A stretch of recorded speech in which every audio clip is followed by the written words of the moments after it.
Shalom para todos, bienvenidos a su programa Torah Internacional con su sección La Perla de la Parashá de la Semana. En esta oportunidad nos toca comentar, discutir un poco sobre la Parashá Shemini, que es la tercera Parashá del libro de Vayikra y la número 25 de los libros de la Torah. Antes de entrar en materia, me gustaría dar un apretado ahí resumen para suministrar el contexto en donde quiero enfocar el comentario de la Parashá de esta semana. En primer lugar, quiero que recuerden algo que les mencioné cuando di mi comentario de la Parashá Vayikra, y tiene que ver con el hecho de que los rabinos han notado que en el texto hebreo de la Torá, y en particular el libro de Vayikra que nos ocupa, contiene unas estructuras que están bien diferenciadas, es decir, como unos bloques narrativos. Esos bloques narrativos tienen unidades literarias con un tema central que los definen, ¿no? Entonces, basados en esas estructuras del texto hebreo de la Torá y de los temas que lo definen, los rabinos les pareció conveniente dividir los parashot, mejor dicho, del libro de Vayikra en temas muy bien definidos. Por ejemplo, la Parashá Vayikra abarca los 5 primeros capítulos de este libro. Estoy haciendo una correlación entre las estructuras del texto hebreo y la manera como mencionamos en la tradición occidental esas estructuras, es decir, las divisiones en versículos y capítulos, ¿no? Entonces, hay un grupo de estructuras hebreas que en la correlación nuestra abarcan los 5 primeros capítulos, es decir, el libro de Vayikra abarcaría desde la Parashá Vayikra abarcaría desde el 1.1 hasta el 5.26. Y allí el tema dominante es la ofrenda que debería llevar una persona, ya sea voluntaria u obligatoria por causa de sus pecados. Ese es el tema fundamental en las estructuras allí definidas en el texto hebreo y que abarca esos 5 capítulos. La Parashá que le sigue, que es la Parashá Sat, que comentamos la vez pasada, contiene los capítulos 6, 7 y 8, ¿no? Entonces, desde el capítulo 6.1 hasta el 8.34 están contenidas todas las instrucciones relativas a los procedimientos que han de seguir los kohanim o sacerdotes para el manejo de los tipos o categorías de korbanot que ya fueron señalados en la Parashá anterior. En otras palabras, en la Parashá Vayikra están los korbanot u ofrendas obligatorias y voluntarias que debe llevar una persona, y en la Parashá Sat que le sigue están los procedimientos por medio de los cuales deben efectuarse la shejitá, el derramamiento de sangre, donde deben asperjarse la sangre, el encendido de los fuegos y la recolección de las cenizas, tema que fue precisamente el que abordamos la semana pasada. De eso abarca la Parashá Sat que vimos últimamente. Sin embargo, la Parashá Sat en el capítulo 8 contiene un detalle que es necesario que examinemos. En ese capítulo 8, la Parashá Vayikra se dedica a describir los 7 días de iniciación de Aarón y sus hijos al sacerdocio. Ellos están siendo investidos o serán investidos durante 7 días al sacerdocio, y allí también se describe junto a ello las ofrendas expiatorias y pacíficas correspondientes. La pregunta es si ahora en el libro de Vayikra, y particularmente en estas 2 primeras parashot, comienzan a describirse todo lo que son los korbanot, ¿Por qué introduce este episodio histórico? ¿Por qué yuxtapone las ofrendas con un episodio histórico del ordenamiento de los sacerdotes? A los jajamín han visto muy claro cuál es la explicación de esta yuxtaposición y se refiere al hecho de que el ordenamiento de los sacerdotes viene a quedar como un paradigma para futuras ordenaciones. Es decir, los rituales allí descritos correspondientes a los sacrificios expiatorios y pacíficos serán siempre los mismos para cada vez que se inaugure a un nuevo sacerdocio o un nuevo sacerdote entren a operar dentro del Mishkan o tabernáculo o cuando se construyó el templo de Salomón. Allí el paradigma o la normativa quedó plenamente establecida y por eso es que la traduce. El punto es que esta yuxtaposición de descripción de rituales junto con un episodio histórico se debe al hecho de que Moshe organizó las estructuras del texto hebreo en conformidad a los temas que quería tratar. Entonces se aprovecha de que está tratando con el tema de los procedimientos de los sacerdotes para incluir el procedimiento de ordenamiento sacerdotal. Ese es el punto básico con el cual termina la última parte del libro de la Parashá Vayikra. Una vez aclarado esto,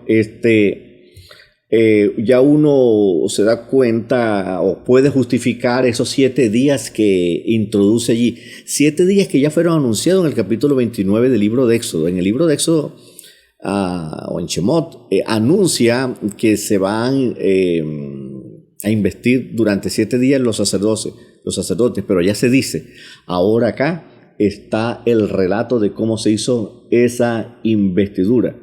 Claro, de repente si hubiese escrito el libro de Shemot, una vez que hubiese anunciado allá, de manera cronológica hubiera descrito allá mismo la investidura sacerdotal, pero Moshe siguió otro orden de ideas y al finalizar, bueno, termina con la inauguración del sacerdote y dejó para esta parte los detalles correspondientes a los 7 días de inauguración más el 8º día, cuando entraron los sacerdotes ya una vez oficializados como tales para hacer los sacrificios finales que llevarían a la inauguración plena del Mishkan o tabernáculo del desierto. Yo hubiese hecho así.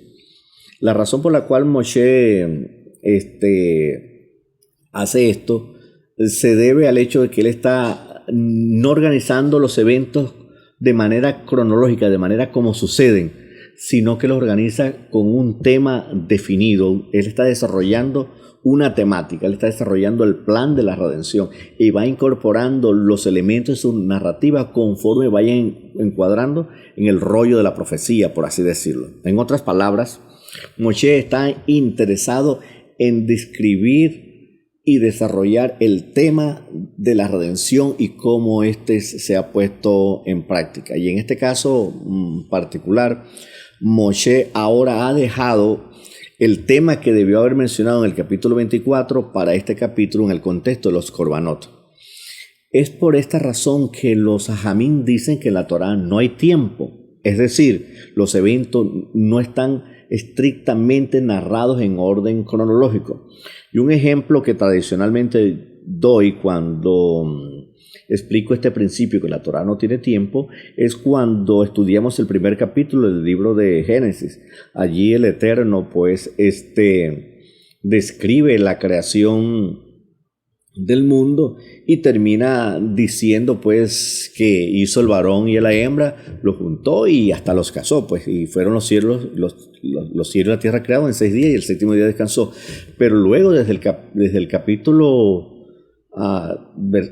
2, versículo 3 en adelante, comienza a decir estos son los orígenes de la tierra y ahora vuelve a describir con mayor detalle la creación del hombre, cómo lo tomó la tierra y cómo surge la mujer de un lado del hombre. Asunto que no fue relatado en el capítulo anterior. Entonces, lo que pasa es que la Torá viene narrando cronológicamente, pero vuelve atrás a mencionar detalles que no mencionó antes. Por eso decimos que los eventos no están narrados cronológicamente y que no hay tiempo en la Torá. Esto es bueno que mencione de paso porque lo que llaman la alta crítica, teólogos encopetados que del siglo XIX en adelante comenzaron a estudiar con los métodos de la crítica histórica o de los métodos de comparación de textos y estratos literarios, ellos creyeron que habían dos narrativas de Génesis, uno por el yavista y otro por el eloísta, y así creyeron ver que eran distintos autores que trataban distintos temas de distintos tiempos. De esa manera, esos estratos literarios revelaban diversos fondos culturales, diversos autores, y de esa manera, pues, se le quitó en parte la paternidad literaria al libro de Moshe. Pero dejemos eso por allí. Eso le cuento rápidamente para que vean cómo funciona o cómo está escrito la Torá o cómo la podemos hacer más amigable a fin de entenderla. Muy bien, Moshe ha decidido incorporar en el libro de Vayikra y particularmente en la última parte del libro de la Parashá Sat, del 8.1 al 8.34 y del 9 en adelante de la Parashá Shemini, que ahora vamos a comentar, los eventos relacionados con los 7 días de inauguración del sacerdocio y con el octavo día que coincidiría con el 1 de Nisan, que es justamente el día que se inaugura el templo o del desierto, el Mishkan, que está narrado allá en Éxodo 40. Es decir, parece ser como si los eventos estuvieran repartidos por todas partes. Y nos podemos perder en el intento de tener una idea de cómo se van desarrollando los eventos. Pero si nos atenemos más bien a los temas, los eventos los podemos ir ordenando si nos damos cuenta que lo que está planteando Moshe es el tema de la redención y no el orden cronológico como se están desarrollando los eventos. Si tenemos eso claro en mente, nosotros podemos hacer del libro de Vayikra, que es un libro difícil en principio de entender y de dominar, un libro bastante amigable. En este sentido, pues ya situándonos en este contexto, ya a final del Sat, de la Parashá Sat, se describen estos 7 días. Y al octavo día es justamente cuando empieza esta Parashá, cuando dice Vayihi Bayon Hashemini, y aconteció que en el octavo día. De allí que la Parashá toma su nombre cuando dice que aconteció que en el octavo día, es que es justamente comienza a ponerse en escena los eventos que tienen que ver con los rituales de consagración del tabernáculo, del Mishkan del desierto, por los sacerdotes que ya están oficialmente ordenados. Y culminan, si uno lee hasta el final del capítulo 9, con la bendición de Moshe y Aarón, que salen afuera al campamento, alzan sus manos y bendicen al pueblo, y la gloria del Eterno se posa sobre el tabernáculo como sello, pues, de la aceptación de parte del Eterno de que todo lo que Moshe y Aarón y sus hijos han hecho ha sido hecho de manera correcta y perfecta. De esta manera, pues, ya tenemos un contexto apropiado al tema que quiero narrar. Luego que ya el templo se ha inaugurado y que quedó allá en el capítulo 40 del libro de Éxodo, y que aquí ahora tenemos los detalles, vamos a ver qué pasó ese octavo día. Bueno, como les conté, Aarón y sus hijos hacen todo el ritual de consagración del tabernáculo y al final alzan sus manos juntos con Moshe para bendecir al pueblo, y en ese instante cae la gloria del Eterno. Pues poco después, ya al quedar oficialmente inaugurado el santuario, comienzan a ofrecerse, pues, a realizarse los rituales correspondientes del día. Y ese octavo día es el día más esperado, el día más grande, un día de gran regocijo para el pueblo, porque el Mishkan había sido puesto en funcionamiento por un sacerdocio ya correctamente ordenado. Y entonces Moshe, a partir del capítulo 10, comienza a mencionar lo que sería una tragedia en ese día de alegría.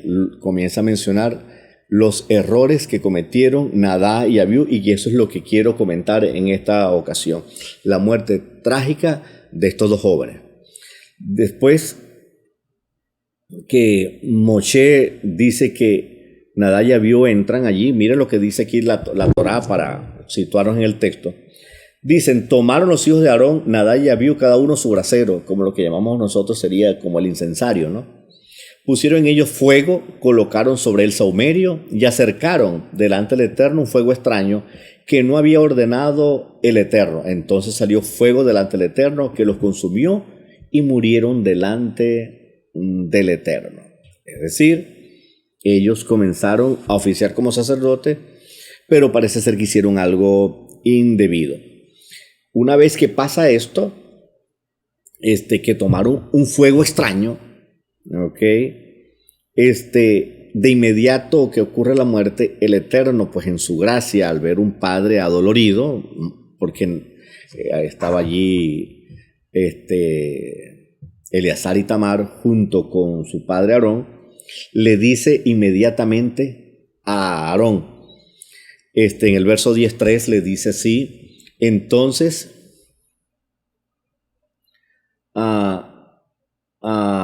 dijo Moshe a Aarón, esto se lo revela el Eterno a Moshe, dice, esto es lo que habló el Eterno. Dice acá, diciendo, esto es lo que haré y consagraré frente a todo el pueblo y me glorificaré. Y Aarón permaneció callado. Entonces más adelante,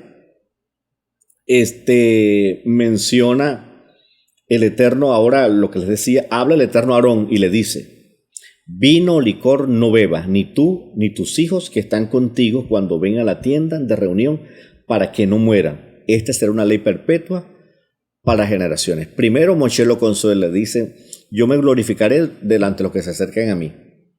Moshe parece Aarón no entiende lo que está pasando y entonces el Eterno les revela más claramente. Vino, licor, no bebas, ni tú ni tus hijos cuando se acerquen a mí. Y allí que entendemos o se infiere o los jajamín infieren que la causa o el agente causal que propicia la muerte por parte del Eterno de Nadab y Abiú radica en que estos muchachos estaban en ese día de alegría pasados de trago. Y en ese día de alegría quisieron pues encender el sahumerio para que echara el humo correspondiente, como sabemos, tomando un fuego.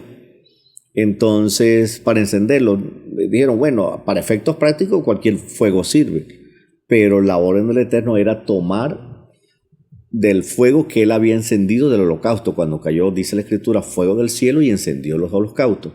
Y de ese fuego que debía permanecer permanentemente encendido, era que debían tomarse de los leños para hacer no solo el holocausto, sino también fuego para encender los sahumerios y provocar el humo. Ellos no les pareció que ese fuego fuera tan importante como cualquier otro fuego, porque de igual iban a encender. Entonces ese fue el castigo que recibieron, porque estos muchachos, ignorando lo que habían dicho el Eterno, encendieron un fuego extraño. Y por eso dice acá, no beban ni vino ni licor. Es decir, para que no mueran, ley perpetua para vuestras generaciones. Y termina diciendo la Torá, para diferenciar entre lo sagrado y lo profano, entre lo puro y lo impuro. ¿Qué es lo que significa esto? Que la bebida o el consumo no apropiado de alcohol puede nublar nuestra mente, perjudicar o perturbar nuestro raciocinio, de modo tal que podamos lamentablemente no diferenciar entre lo que es correcto, lo que es incorrecto, entre lo limpio y lo que no es limpio. Y eso fue lo que le pasó a estos jóvenes, ¿no? Ellos, bajo los efectos del alcohol, cuando encendieron fuego para el sahumerio, ignoraron el fuego encendido por el Eterno. Las lecciones que da en este episodio es lo que motiva ahora a Moshe a yuxtaponer o presentar un largo listado de asuntos que tienen que ver relacionados con lo santo y lo profano, lo puro y con lo impuro, con reglas de purificación. Y por ello tenemos, entre otras cosas, los criterios para diferenciar entre los animales que se han de comer y los que se han de comer, lo que llamamos puros e impuros. ¿Ok? Y con esto termina el capítulo 11. de la parashá Shemini y del resto de las parashot, prácticamente hasta el capítulo 23, es decir, la parashá Tazria, la parashá Mesorá, hasta la parashá Aharei Mot y la parashá Emor. Todo este conjunto de parashá tratan de hacernos diferenciar entre lo santo y lo profano, y la parashá Emor, que es la que trata al Shabbat y los días de fiesta, también nos instruyen acerca de los días que son santos y los días que son seculares, qué días debemos observar como festividades para el Eterno y qué días debemos descansar, llevar sacrificios al templo, etc. Es decir, ahora, tomando como motivo el hecho de que estos jóvenes no pudieron diferenciar entre lo santo y lo profano, el Eterno se preocupa de hacer claro qué es lo que es puro, qué es lo que es impuro, qué es lo que es santo y qué es lo que es profano. Y al introducir en el libro de Levítico de manera escrupulosa y con muchos detalles los criterios diferenciadores entre todas esas cosas, hacen del pueblo de Israel un pueblo especial. De modo que no hay excusa porque los límites han quedado totalmente establecidos. Ahora nosotros sabemos qué días de observar, el Shabbat, las festividades, Pesa, Yom Teruah, en fin, y qué días de ayunar como Yom Kippur, ¿no? Y eso prácticamente se dedica desde el capítulo 10 al capítulo 23, 13 capítulos dedicados a instruir al pueblo hebreo en lo que concierne a la santidad, para que se aparten de lo impuro, de lo profano, de lo incorrecto y de lo que es malo, ¿no? Y esto hace no solo Israel un pueblo distinto, sino que estas motivaciones están forzadas o digamos así, puestas sobre la base de la advertencia de la muerte de unos jóvenes que al equivocarse sufrieron el juicio del Eterno. Y queda como advertencia para todos que si los criterios están claramente establecidos, entonces nosotros podemos tener una reprimenda de parte del Eterno por cuanto no hemos hecho lo que el Eterno ha ordenado conforme está escrito de estos jóvenes. A mi parecer, este sobrevuelo es importante porque nos ayuda a visualizar a grandes rasgos los principales temas que Moshe ha delineado en estas tres primeras parashot del libro de Vayikra, y nos proporciona además una apretada introducción a la parashá Shemini con el bono extra que tenemos ahora, las razones por las cuales Moshe introdujo el episodio de la muerte trágica de los jóvenes Nadab y Abiú y el motivo que causó la muerte penosa y lamentable de estos jóvenes. Paso ahora a comentar este episodio del fallecimiento de Nadab y Abiú. Dice acá en la Torá: tomaron los hijos de Aarón y Nadab y Abiú cada uno su brasero, colocaron en el saumerio y acercaron fuego que no había ordenado el Eterno. Y entonces salió fuego del Eterno y los consumió.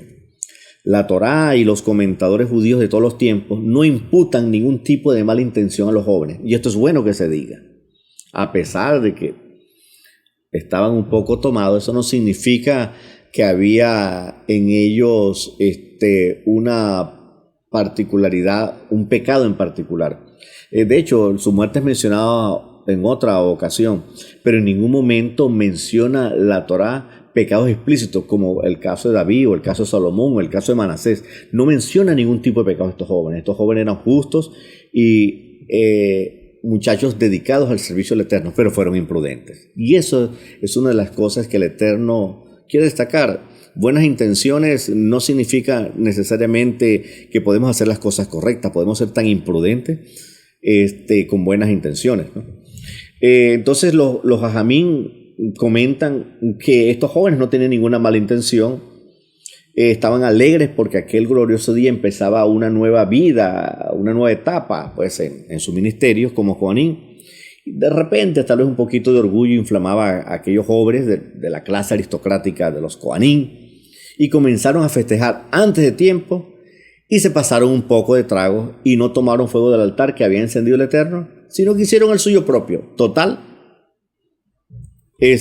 pensaron que eso podía hacerse sí, pero la orden era usar el fuego encendido por el Eterno. Y por ello el Eterno les reprende porque no supieron diferenciar entre lo sagrado y lo profano, entre lo que había ordenado el Eterno y lo que había imaginado o pensado los hombres, en este caso, ellos.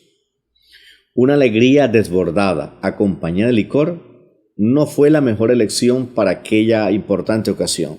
Las bebidas alcohólicas nublan el entendimiento, es decir, si son tomadas de una manera inapropiada también, y propicia que las personas hagan estupideces o cometan errores lamentables. La tradición judía acostumbra a celebrar todas las festividades con vino, y en ningún momento eso es motivo para que se produzcan situaciones bochornosas como por efectos del alcohol, para nada. Son días festivos, celebramos con vino porque el vino alegra el corazón, cada chaval lo hacemos y en todas las festividades.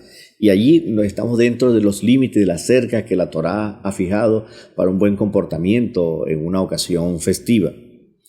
Muy bien, pero lamentablemente estos jóvenes no pusieron cercas, no establecieron los límites correctos y se equivocaron. 2 parashot más adelante, en la parashá Aharei Mot, capítulo 16 del libro de Levítico, se vuelve a mencionar la muerte de Nadab y Abiud. Y en esta ocasión se menciona que ellos penetraron en el lugar santísimo según se infieren. Y por eso es que le recomienda a Moshe y Aarón que no todo el tiempo estén entrando en el lugar santísimo, sino solamente en el día de la expiación, es decir, el 10º día del 7º mes en Yom Kippur. Y ellos lo hicieron. Bueno, estaban emocionados y entusiasmados. A lo mejor dijeron, vamos a ver qué hay allá adentro. Allá está el arca de la alianza de oro puro. Allá se manifiesta la Shekinah. Vamos para allá a verlo todo eso. Se emocionaron. Y como eran hijos de papá y mamá, hijos de Cohen, dicen, no, aquí nadie nos va a decir nada. Y pasaron y el Eterno allí los reprimió con una muerte y un juicio muy duro. ¿Qué tenemos acá? La alegría los llevó a tomar el vino. El vino les nubló la mente y los llevó a tomar fuego extraño. Y de allí se pasaron al lugar santísimo. Como dice Rabí Ben Asai en la Midrash Tanhumá, Averá, Gorere, Averá. Una transgresión lleva a otra transgresión. Lamentablemente eso pasó con ellos. Tenemos pues a la vista cómo fue truncada la vida de 2 jóvenes justos y de buenas intenciones por la imprudencia, por no pedir consejo, por no consultar. El juicio que sufrieron no es del tipo Caret, en el cual la vida es truncada y no participarán del mundo venidero. Este es el tipo de juicio que a ellos se les dio. Pero fue un duro juicio que queda como testimonio y lección para todos aquellos que están o estamos en el negocio y manejo de las cosas sagradas. Pero este no es el único caso. En 1 Samuel capítulo 6 y en su relato paralelo en 1 Crónicas capítulo 15 se relata el juicio que el Eterno impartió sobre Usa. Aquel hombre acompañaba una comitiva festiva encabezada por el rey David, que llevaba el arca de la alianza a Jerusalén para colocarle un lugar más apropiado. Sin embargo, en el camino, el carruaje donde llevaban el arca tropieza y le pareció a Usa que el arca iba a caer, y él, de manera inocente y con las mejores intenciones del mundo, mete la mano para que el arca no se caiga, y lamentablemente recibe una reprimenda de parte del Eterno y el hombre fallece instantáneamente. Imagínense, si aquellos hombres como Nadab y Abiud y Usa fallecieron por juicio del Eterno, animados de buenas intenciones, ¿qué quedará para aquellos que actúan de mala fe? Bueno, les dejo eso. El punto es que parece un juicio muy duro el que ha ejecutado el Eterno contra Nadab y Abiud y contra Usa. Pues a veces tenemos en las Escrituras pecados más escandalosos que no recibieron un castigo duro e inmediato como el que recibieron estas 3 personas. La explicación tradicional dada por los Jamín es correcta. Usa no tenía por qué intervenir, fue una imprudencia de su parte como la de Nadab y Abiud. Los levitas eran los encargados de arreglar los desperfectos que hubiesen, y ellos eran los que tenían que meter la mano. Ellos eran los encargados. En otras palabras, el Eterno le dice, no metas la mano en lo que no se te ha ordenado. Para eso hay personas designadas. Él no era levita, se estaba entrometiendo en un terreno sagrado y pagó un precio muy alto por ello. Estos tristes episodios de personas que, aunque animadas de buenas intenciones, recibieron un juicio de parte del Eterno por hacer lo que no les había sido ordenado, porque simplemente no les correspondía, debe servir como un llamado de atención a los líderes de iglesias y de sinagogas para actuar con cordura, hacer lo que es correcto delante del Eterno y no ir más allá de los límites de sus funciones, no penetrar en áreas que el Eterno no les ha ordenado.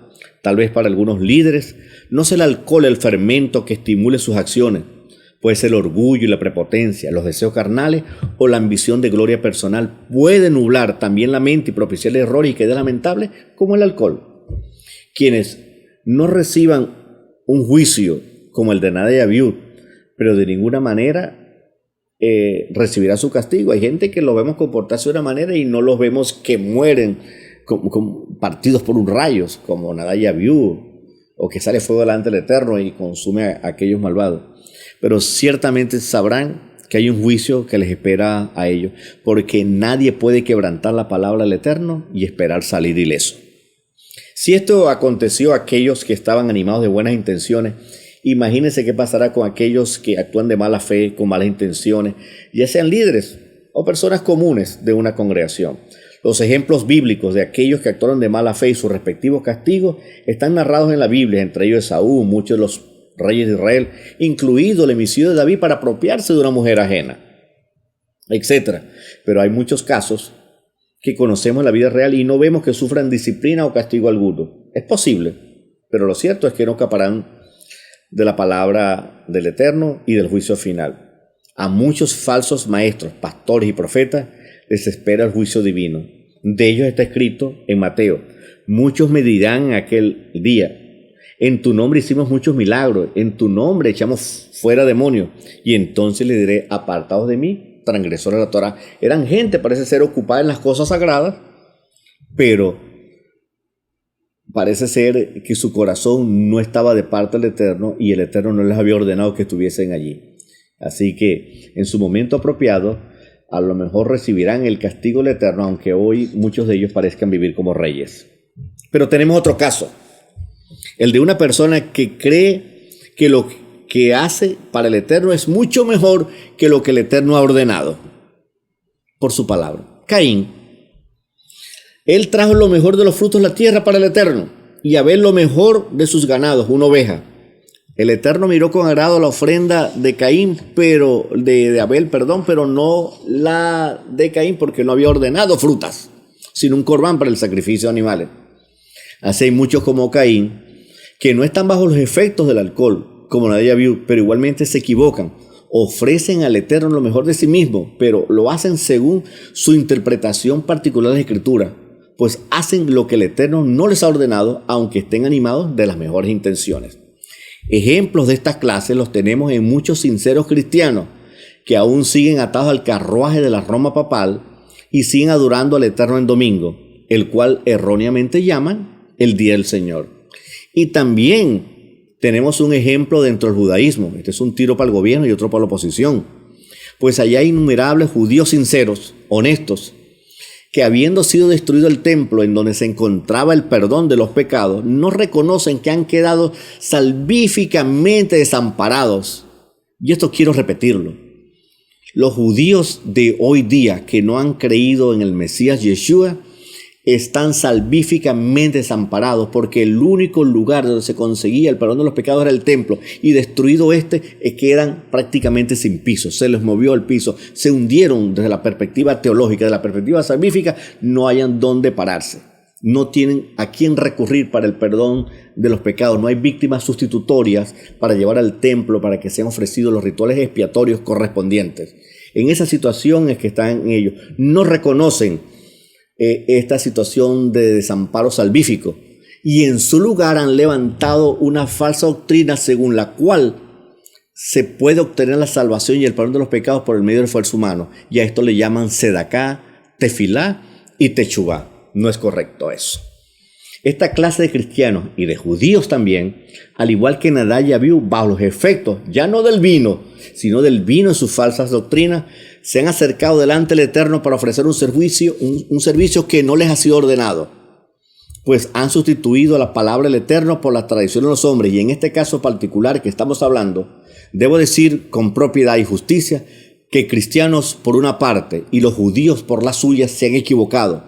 Y a su debido tiempo recibirán juicio del Eterno si no se arrepiente. Pues el domingo, como el día del Señor de los cristianos, es tan falso como la salvación por medio del esfuerzo humano que promulga o que propicia el judaísmo desde los tiempos de Yohanan ben Zakkai, cuando se destruyó el templo por parte de los romanos. Quiere el Eterno que cuando ocurra la restauración de las cosas que se está dando para estos tiempos finales, los unos y los otros entiendan dónde se han equivocado y se acerquen a la verdadera luz, a la luz que ha sido revelada por la Torá del Mesías. Mientras tanto, nosotros sigamos acercándonos al trono de su gracia y hacer lo correcto hasta que el Eterno envíe al Mesías pronto en nuestros días y decida amén.